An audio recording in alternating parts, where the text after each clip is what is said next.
luas. Sahabatku, pada perjumpaan kita kali ini saya akan mengisahkan perjalanan hidup sahabat Rasul mulia yaitu Utsman bin Affan. Bagaimana kisah perjalanan hidupnya? Ayo sahabatku, kita simak kisahnya berikut ini. Kisah hidup Utsman bin Affan. 1. Masa kecil Utsman bin Affan. Utsman bin Affan lahir sekitar tahun 576 di kota Makkah, 6 tahun setelah Tahun Gajah.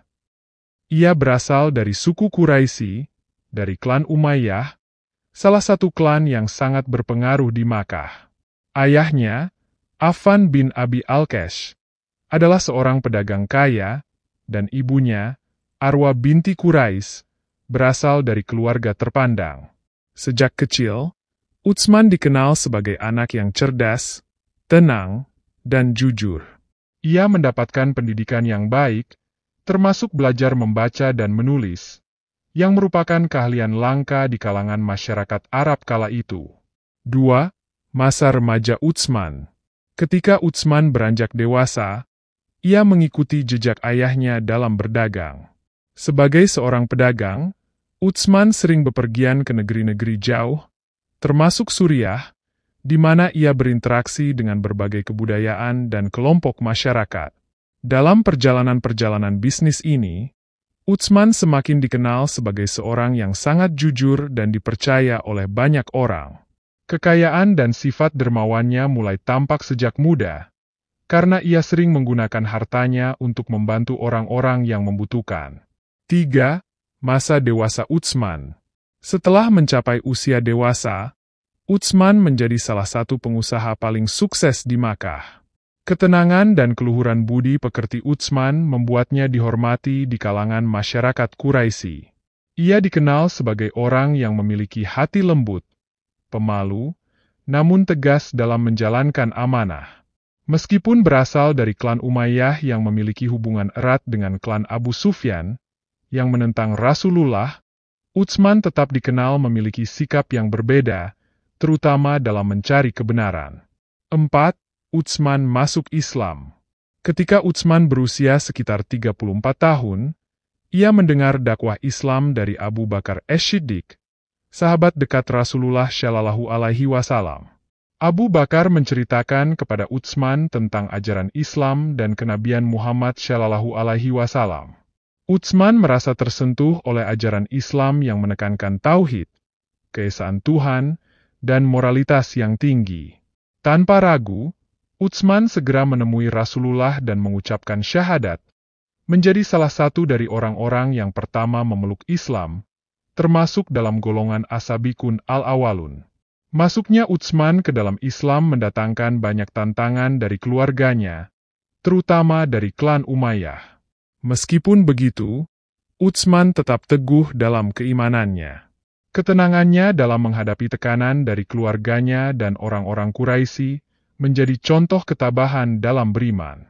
5. Utsman menikahi putri Rasulullah. Tak lama setelah memeluk Islam, Utsman bin Affan menikahi Ruqayyah, putri Rasulullah Shallallahu Alaihi Wasallam. Pernikahan ini semakin mempererat hubungan Utsman dengan Rasulullah. Utsman dan Ruqayyah menjalani kehidupan rumah tangga yang penuh cinta dan kebahagiaan. Namun, Ruqayyah meninggal saat Perang Badar. Setelah wafatnya Ruqayyah, Rasulullah Shallallahu Alaihi Wasallam menikahkan Utsman dengan putrinya yang lain, Ummu Kultsum. Karena itulah, Utsman dijuluki Dzun Nurain, yang berarti pemilik dua cahaya, karena ia menikahi dua putri Rasulullah. 6. Hijrah Utsman ke Madinah. Ketika kaum muslimin menghadapi tekanan yang semakin besar dari kaum Quraisy di Makkah, Utsman ikut dalam gelombang hijrah ke Madinah bersama Rasulullah dan para sahabat lainnya. Utsman bersama Ruqayyah turut serta dalam hijrah tersebut. Di Madinah, Utsman terus aktif mendukung dakwah Islam, baik dengan harta maupun tenaga. Ia dikenal sebagai salah satu sahabat yang dermawan, membantu kaum muslimin dan mendanai banyak kegiatan yang menguatkan komunitas Islam di Madinah. Hijrah ke Madinah menjadi tonggak penting dalam perjalanan hidup Utsman, Karena di sana ia berperan besar dalam berbagai peristiwa penting dalam sejarah Islam, termasuk ikut serta dalam perang-perang besar dan menjadi salah satu sahabat kepercayaan Rasulullah Shallallahu Alaihi Wasallam. Demikianlah kisah hidup Utsman bin Affan dari masa kecil hingga hijrah ke Madinah. Keteguhan iman dan kedermawanannya menjadi teladan bagi banyak generasi Muslim. Sahabat inspirasiku, kita lanjutkan kisah yang menarik ini berikut ini. 7. Peran Utsman di Madinah. Setelah hijrah ke Madinah, Utsman bin Affan terus menunjukkan kontribusi yang luar biasa bagi perkembangan Islam. Salah satu peristiwa penting adalah keterlibatan Utsman dalam memperluas fasilitas air minum bagi kaum muslimin. Ketika sumur Raumah yang menjadi sumber air utama kaum muslimin di Madinah dimiliki oleh seorang Yahudi yang menjual air dengan harga mahal, Utsman membeli sumur tersebut dengan hartanya sendiri dan menyumbangkannya untuk kepentingan umum. Sumur tersebut kemudian menjadi aset penting bagi umat Islam, sehingga kedermawanan Utsman semakin dikenal luas. Selain itu, Utsman juga dikenal sebagai seorang sahabat yang sering berdonasi besar saat perang. Dalam Perang Tabuk, ketika Rasulullah membutuhkan dana besar untuk mempersiapkan pasukan, Utsman menyumbang 1.000 ekor unta, 50 ekor kuda, dan uang yang besar sehingga Rasulullah berkata, "Tidak ada lagi yang dapat membahayakan Utsman setelah hari ini." Sumbangan ini membantu mempersiapkan pasukan muslimin dalam menghadapi tantangan perang. 8. Kepemimpinan Utsman sebagai khalifah. Setelah wafatnya Khalifah Umar bin Khattab, Utsman terpilih sebagai khalifah ketiga melalui musyawarah yang melibatkan sahabat-sahabat senior. Kepemimpinan Utsman selama 12 tahun dibagi menjadi 2 fase. Fase awal yang penuh stabilitas dan kemajuan, serta fase akhir yang diwarnai dengan fitnah dan pergolakan. A. Fase awal kepemimpinan. Pada masa awal kekhalifahannya, Utsman berhasil memperluas wilayah kekuasaan Islam. Di bawah kepemimpinannya, wilayah-wilayah seperti Armenia, Ciprus, Afrika Utara, dan sebagian Persia ditaklukkan oleh pasukan Muslim. Ekspansi ini membawa Islam ke wilayah yang lebih luas dan memperkuat posisinya di dunia. Utsman juga memainkan peran penting dalam mengorganisasi kembali pemerintahan, memperbaiki administrasi, dan menunjuk beberapa gubernur baru di berbagai wilayah Islam. B. Pengumpulan Mushaf Al-Quran. Salah satu pencapaian terbesar Utsman yang sangat monumental adalah kodifikasi Al-Quran. Pada masa itu, terjadi perbedaan dialek di berbagai wilayah Islam yang menyebabkan adanya variasi dalam pembacaan Al-Quran. Utsman mengambil inisiatif untuk menyatukan mushaf Al-Quran agar tidak ada perbedaan di antara umat Islam. Ia membentuk tim sahabat yang dipimpin oleh Zaid bin Sabit untuk menyalin mushaf Al-Quran dalam satu dialek Quraisy, yang kemudian dikenal sebagai Mushaf Utsmani. Salinan ini disebarkan ke seluruh wilayah kekhalifahan dan tetap menjadi referensi utama umat Islam hingga kini. 9. Fitnah dan masa akhir kekhalifahan Utsman. Di tahun-tahun terakhir kekhalifahannya, Utsman menghadapi beberapa fitnah dan tantangan dari berbagai pihak. Kritik mulai muncul terhadap beberapa kebijakan Utsman, terutama terkait penunjukan gubernur yang berasal dari keluarganya sendiri. Meski tujuannya adalah untuk menjaga stabilitas pemerintahan, penunjukan ini menimbulkan ketidakpuasan di kalangan beberapa sahabat dan masyarakat. Puncaknya adalah ketika sekelompok pemberontak dari Mesir dan Irak datang ke Madinah dan mengepung rumah Utsman. Mereka menuntut Utsman mundur dari jabatannya sebagai khalifah. Meskipun Utsman memiliki kesempatan untuk membela diri dan mendapatkan dukungan dari para sahabat yang siap membantunya, ia memilih untuk menghindari pertumpahan darah.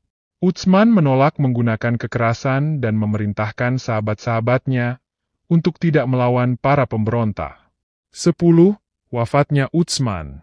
Pada tahun 656 M, 35H, di tengah kepungan pemberontak, Utsman dibunuh saat sedang membaca Al-Quran di rumahnya. Pembunuhan ini menjadi salah satu peristiwa tragis dalam sejarah Islam dan menandai dimulainya periode yang penuh gejolak, yang dikenal sebagai masa fitnah kubra atau fitnah besar. Utsman wafat dalam keadaan sabar dan tidak menggunakan kekerasan, meski ia memiliki kekuatan untuk melawan para pemberontak. Kematian Utsman menorehkan luka mendalam dalam sejarah umat Islam, karena tidak hanya menandai akhir dari masa kekhalifahannya, tetapi juga memicu perpecahan yang mempengaruhi perjalanan sejarah Islam selanjutnya. Namun, warisan kepemimpinan dan kedermawanannya tetap dikenang hingga kini. Ia adalah salah satu dari Khulafaur Rasyidin, pemimpin-pemimpin teladan yang menjadi panutan bagi generasi Muslim. Demikianlah kisah hidup Utsman bin Affan, seorang sahabat Rasulullah yang dikenal karena keimanannya, kedermawanannya, dan pengabdiannya kepada Islam. Inilah hikmah pelajaran yang harus kita ambil, yaitu diantaranya. Dari kisah hidup Utsman bin Affan, kita dapat memetik banyak pelajaran berharga yang relevan dan dapat diterapkan dalam kehidupan kita saat ini.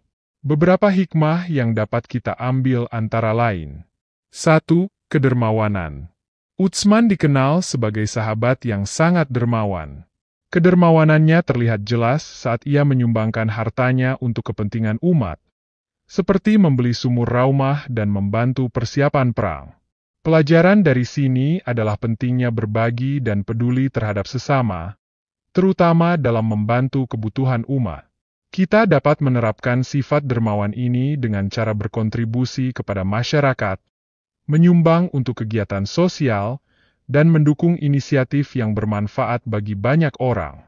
2. Kejujuran dalam bisnis.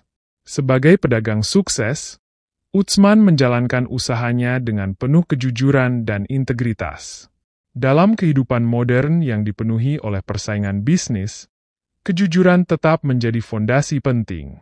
Kita diajarkan untuk menjunjung tinggi kejujuran dalam setiap aktivitas ekonomi kita, sehingga keberkahan dapat dirasakan dan reputasi baik tetap terjaga. 3. Keteguhan iman.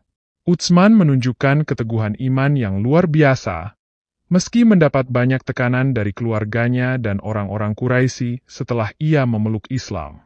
Keteguhan ini mengajarkan kita bahwa dalam hidup, kita harus memiliki keyakinan yang kuat terhadap prinsip-prinsip yang benar, meskipun lingkungan sekitar mungkin tidak mendukung. Keyakinan ini menjadi landasan yang akan membimbing kita dalam setiap keputusan. 4. Kesabaran dan menghindari kekerasan.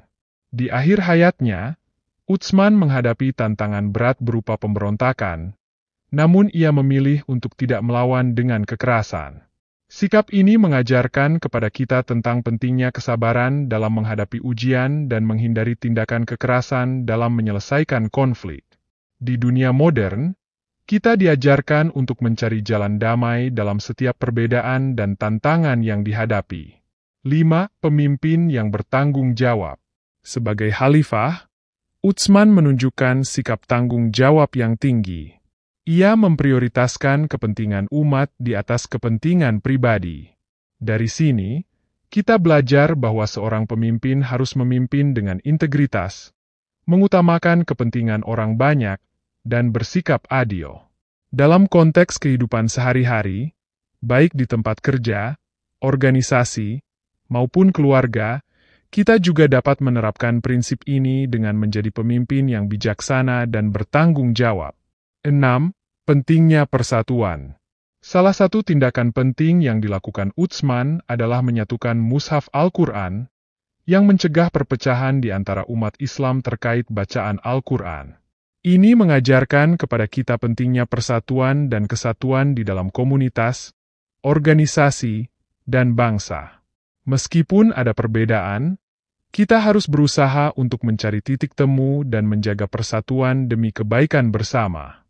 7. Mengutamakan Al-Quran. Utsman bin Affan memberikan perhatian besar pada penyebaran Al-Quran dengan melakukan kodifikasi mushaf yang sampai saat ini masih digunakan oleh umat Islam. Hikmah dari sini adalah pentingnya menjadikan Al-Quran sebagai pedoman hidup, membacanya, memahaminya, dan mengamalkannya dalam kehidupan sehari-hari. Kisah hidup Utsman bin Affan memberikan banyak pelajaran tentang kebaikan, kesabaran, kepemimpinan, dan komitmen terhadap ajaran Islam yang dapat kita terapkan dalam berbagai aspek kehidupan modern. Demikian sahabat inspirasiku, kisah sirah sahabat Utsman bin Affan ini saya sajikan. Semoga bermanfaat dan menginspirasi kehidupan kita ke arah yang lebih baik